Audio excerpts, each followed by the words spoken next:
यरूशलेम में भी इजराइल की राजधानी पर भी मिसाइल से हमला हुआ है। ना सिर्फ तेल अवीव, मिसाइल को इजराइल ने मार गिराया है। तो जिस तरह से तेल अवीव का हमला नाकाम किया गया, उसी तरह से जो ईरानी हमला है जो कि यरूशलेम में किया गया, इसको भी नाकाम किया। ये देखिए, आसमान में इंटरसेप्ट करके मिसाइल को मार गिराया गया। ये तस्वीरें हम आपको दिखा रहे हैं।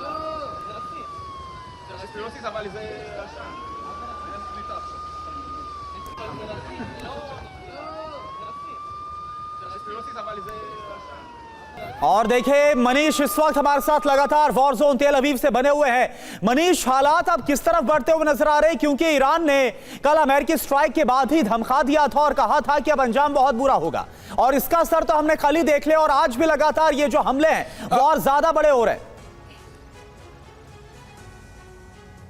बिल्कुल, देखिए, सबसे पहले एक अपडेट मैं आपको दे दूं कि जैसा कि मैंने आशंका जाहिर की थी कि कई बार ऐसा होता है, वही हुआ है। और इस वक्त दोबारा से फिर अलर्ट जारी किया जा रहा है कि कुछ और मिसाइल डिटेक्ट किए गए हैं। तो आप सोच सकते हैं कि यही हो रहा है। पहले मिसाइल का आप कहें कि कई मिसाइल एक साथ आ रही होती है, और उन मिसाइलों के बाद फिर दोबारा से अभी जो होम फ्रंट कमांड है उसकी तरफ से लगातार मैसेज जो आ रहे हैं कि और मिसाइल डिटेक्ट किए गए हैं। और ऐसी स्थिति में आप समझ सकते हैं कि ये खतरा लगातार किस तरीके से इजराइल के लिए, इजराइल के लोगों के लिए मौजूद है। बल्कि बहुत से लोग जो कि इस वक्त बंकर से निकल गए थे और वो बाहर चले गए थे, वो उनको मैं देख रहा हूँ कि दोबारा से वो इस तरफ आ भी रहे हैं बंकर की तरफ। तो देखिए, यही स्थिति बनी हुई है कि और इसीलिए मैं कहता हूँ कि देखिए, इजराइल के लोगों का खास करके जो तजुर्बा है कि संकट से कैसे निपटा जाए, इस वक्त जहां पर मैं मौजूद हूं वहां पर बेसमेंट में जो बंकर है, उस बंकर में मुझे लगता है कम से कम इस केवल बंकर में 200 से ज़्यादा लोग मौजूद हैं, और वो इंतज़ार कर रहे थे।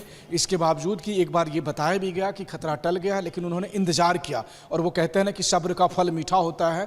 अगले कुछ ही मिनट में, मतलब 2-4 मिनट भी नहीं लगा, और दोबारा से फिर अलर्ट आया कि दोबारा से मिसाइल आ रहे हैं, उनको डिटेक्ट किया गया है। यानी कि वो भी अभी अचानक अभी किसी भी पल वो भी तेल अवीव और इजराइल के दूसरे शहरों के आसमान में दिखाई देंगे।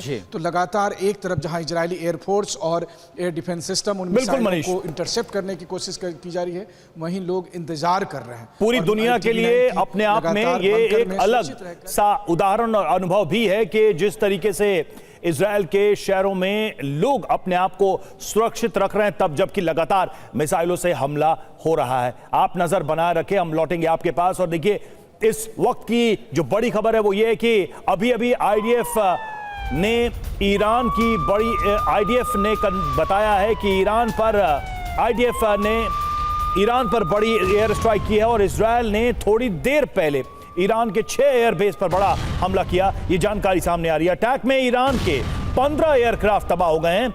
F-14, F-5 और रिफ्यूलिंग प्लेन भी तबाह हुआ है।